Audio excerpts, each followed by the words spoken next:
Hey everyone, and welcome to our deep dive today. You know, we're tackling a character today that I think a lot of people think they know, Elphaba, the Wicked Witch of the West. But, you know, get ready for something new here because we're going way beyond that simple label of wicked. Our source material today is Gregory Maguire's Wicked, which, you know, really flips the script, turning Elphaba into a figure you might actually end up rooting for. Yeah, it's so interesting, isn't it, how Maguire takes someone so it's so ingrained in our minds as a straight-up villain, and he makes us, really reconsider You everything. know, it's like, whoa, wait a minute. There's more to this story. Definitely. So we're going to explore how Wicked transforms Elphaba into a complex, even sympathetic figure. And we're going to be digging into some really big themes here. Rebellion, social justice, and the very idea of what makes someone good or evil. It all starts with Elphaba's birth. I mean, think about it. She's born green, and that immediately sets her apart in Oz. And this isn't just a quirky detail. It's Maguire brilliantly using this visual marker to represent difference in how societies react to it. So right from the start, she's an outsider. You can almost feel like the weight of all those judging eyes, right? Wow. The whispers behind her back. Yeah. Makes you wonder, did Elphaba ever have a chance to be anything but wicked in their eyes? That's such a key point because you're right. This constant othering, this feeling of not belonging, it fuels Elphaba's rebellious spirit. She sees the hypocrisy of Oz, the injustices that others, perhaps blinded by privilege, simply accept. Which is where her path really starts to diverge from the Wicked Witch we think we know. Right. Instead of cackling and plotting, she starts to question, to challenge the very foundations of this seemingly perfect society. You know what I find so interesting is that Maguire doesn't let us off easy with a simple good versus evil storyline. He forces us to confront those binaries. I mean, what if Elphaba's actions, the ones that everyone labels as wicked, are actually driven by a yearning for a fairer world, by empathy for those who are marginalized and mistreated? It's like he's holding up this mirror, making us ask, who gets to decide what's wicked in the first place? Yeah, Whose voices are we not hearing? exactly. And this whole challenge to the status quo, it's amplified through Elphaba's relationships. I mean, take Glinda, for example. She's everything Elphaba is not. Popular, charming, the epitome of what Oz considers good. Oh, yeah. Their early interactions, pure friction. Yeah. You've got Glinda with her blonde curls and bubbly personality clashing with Elphaba's green skin and, well, let's just say her unconventional ways. Right. But their differences, instead of, pushing them apart, actually become the foundation for a profound transformation. Linda, through her exposure to Elphaba, starts to see the cracks in Oz's facade. It's almost like Elphaba becomes this catalyst, shaking Glinda out of her comfortable privilege bubble and forcing her to confront the reality of injustice that exists right under her perfectly manicured nose. And we see this ripple effect with Fiyero, too. Elphaba's romantic interest. He's initially drawn to her defiance, her passion, but as he gets to know her, his whole worldview is totally upended. Fiyero goes from this kind of carefree, somewhat entitled aristocrat to someone willing to risk everything for what he believes in. That's a powerful love. It really is. His transformation highlights how genuine connection, the kind that challenges your deeply held beliefs, can be the most potent force for change. It's not just Glinda and Fiyero, though. Elphaba's actions, her fight against the wizard's oppressive regime, it sparks whispers of resistance throughout Oz. It's like a single pebble creating ripples that spread far and wide. Which brings us to a really crucial point. Elphaba's legacy. I mean, she transcends the confines of the novel. She becomes a cultural icon. Why? Why does her story resonate so deeply with so many people? You know, I think it's because, in a way, we all have a bit of Elphaba in us. That yearning to be accepted for who we are, the struggle against feeling like an outsider, especially when the world's trying to, put you in a box, label you as something you're not. You've hit on something really important there. Elphaba embodies that fight for authenticity, for the right to define yourself on your own terms. And that's a message that speaks volumes regardless of who you are or where you come from. And it's not just about personal identity either. Elphaba's struggle against the wizard's regime mirrors real-world battles against oppressive systems, against injustice, and the abuse of power. It's a reminder that sometimes being good means standing up to those in power, even if it means being labeled as wicked.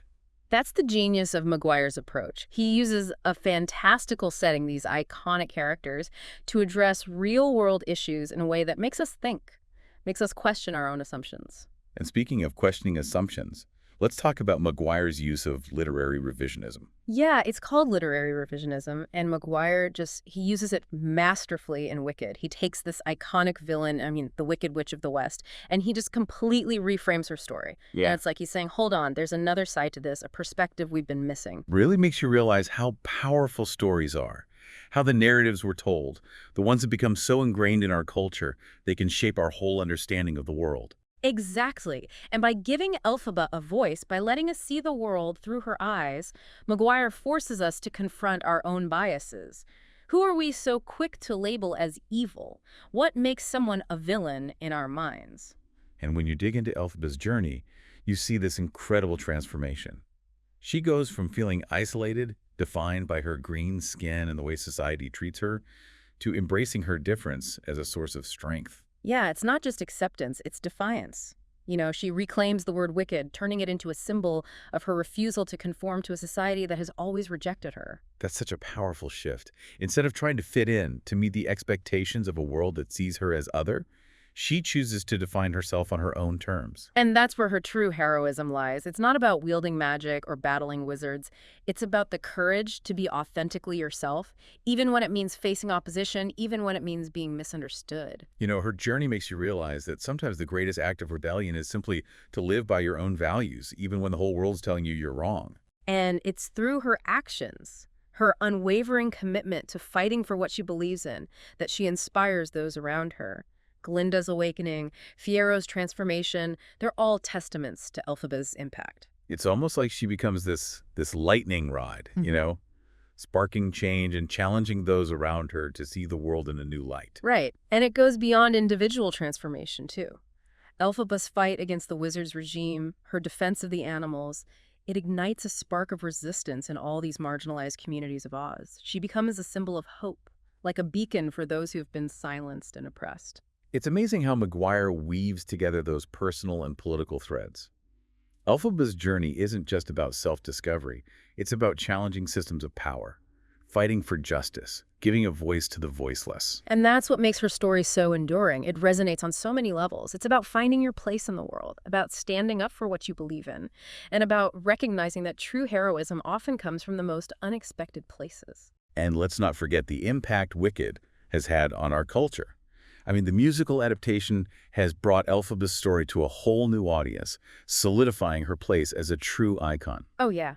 The musical, it deepens our understanding of her struggles and her sacrifices.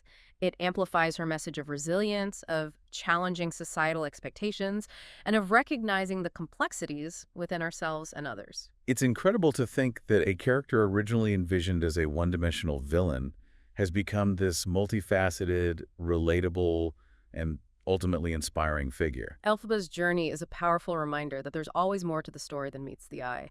It's a call to question, to empathize, and to recognize that true heroism often comes in the most unexpected forms.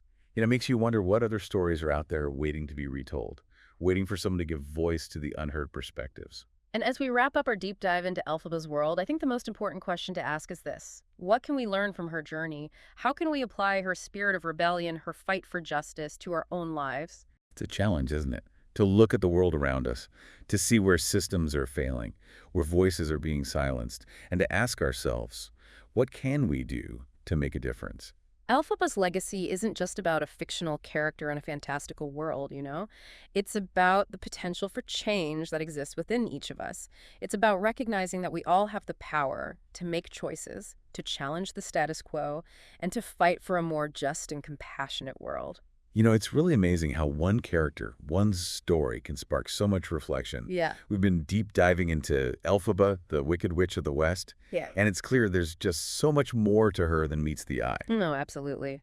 Gregory Maguire, he really gave us a gift with Wicked. He took a figure that was so deeply embedded in our cultural consciousness as a villain, and he made us reconsider everything. Yeah, it's like he peeled back the layers, Yeah.